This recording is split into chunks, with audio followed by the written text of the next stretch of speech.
Naam, habari za wakati huu tena mpenzi mtazamaji wa Angel TV, ni siku nyingine tena, siku ya Februari 10 mwaka 2026. Kama ilivyo kawaida yetu, huwa tunakusogezea update na taarifa zile kubwa kubwa zinazokuwa zinajiri ulimwenguni kote. Na siku hii ya leo, kwa kwanza kabisa tuanzie nchini Mali, ambako tunaarifiwa kuwa mahakama ya rufaa ya Bamako nchini Mali imethibitisha hukumu ya waziri wa zamani Moza Mara baada ya kifungo cha miaka 2 jela baada ya kupatikana na hatia ya kujaribu kuzoofisha serikali na kupinga mamlaka halali iliyopo madarakani.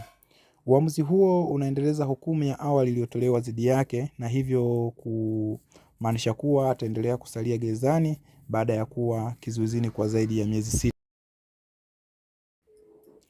Mashtaka dhidi yake yalitokana na ujumbe aliochapisha katika mitandao ya kijamii, ambapo alieleza kuwa atapigana kwa njia yoyote muhimu katika kutetea haki. Serikali ilidai kauli hiyo ilichochea upinzani dhidi ya mamlaka na ingeweza kuhatarisha utulivu wa nchi. Kukamatwa kwake pia kulihusishwa na hatua zake za kuonyesha mshikamano na wafungwa wa kisiasa, wakosoaji wa serikali. Moza Mara aliwahi kuwa waziri mkuu wa Mali kati ya mwaka 2014 na 2015. Baada ya kuondoka madarakani, aliendelea kuwa mwanasiasa mwenye ushawishi na mara nyingi alionekana kukosoa sera za serikali, hasa tangu nchi ingiwe katika utawala wa kijeshi kufuatia mapinduzi yaliyotokea mwaka 2020 na mwaka 2021.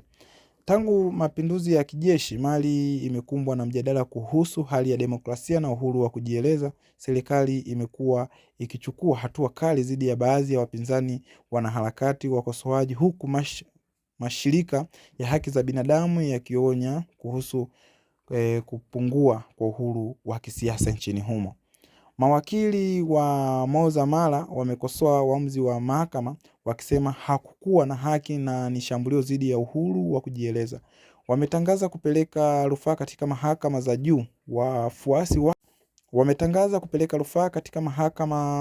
juu. Wafuasi wake na wamesema kesi hiyo inaonekana kuchochewa kisiasa na inaashiria changamoto ndani ya mfumo wa haki.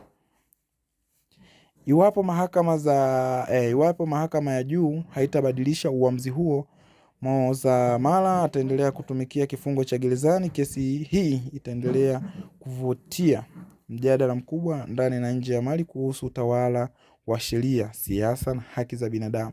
Na mpenzi mtazamaji wa Angel TV, ni mwisho wa update ya taarifa kutoka pale nchini Mali. Kwa taarifa zingine za ulimwenguni kote, usisahau kusubscribe, kulike, kucomment na kushare video zetu ili uwe mtu wa kwanza kupata update pale zinapokuwa zinajiri. Nikutakie wakati mwema.